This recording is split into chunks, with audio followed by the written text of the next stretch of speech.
On avait envie de faire quelque chose de différent, quelque chose qui n'a jamais été fait auparavant. Il y avait une très très grande équipe. La volonté de la réalisation, ça a été vraiment d'être le plus vrai possible. Le film s'est totalement écrit autour de ce qu'on voulait démontrer comme technologie. On voulait vraiment quelque chose qui soit palpable aux yeux du public. Quand on met en place des animatroniques et des prothèses, on fait appel à des équipes de menuiserie pour faire des prothèses qui ne soient pas handicapantes pour le comédien. Il y a vraiment eu une armature complète qui a été mise sur ma jambe. Elle se rétractait sur elle-même et ensuite elle finissait dans un petit cercle. C'est vraiment ce qui se passait sur le lieu du tournage. J'appuyais pas dans le vide, j'étais obligé d'appuyer sur le mécanisme de la prothèse.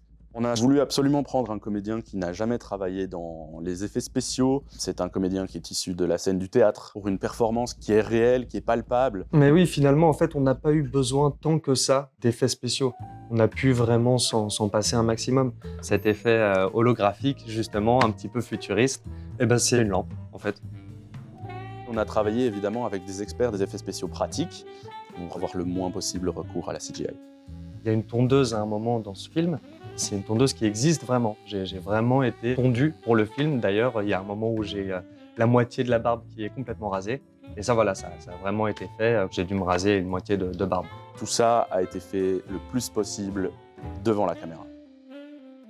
Évidemment, les bras robotiques n'existent pas, mais nous, on l'a fait. On pouvait les contrôler à distance. Tout ça, s'était fait via une télécommande, un grand chapeau bas à nos artistes d'animatronique. C'est toute l'équipe déco qui était formidable, hein, qui devait penser à tout. Tous les objets étaient vraiment là. Ouais. J'ai pu les manipuler, jouer avec, souffler dessus parce qu'il y avait de la vraie poussière. Voilà, tout ça, c'était des choses qui existaient vraiment sur le lieu du tournage.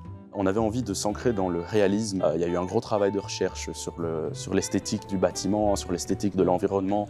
Il y avait aussi des boîtes de conserve, Beans, boîtes de conserve qui ont été inventées spécialement justement pour ce projet. On a eu des moodboards qui ont été faits, refaits, pas de CGI, pas de faux.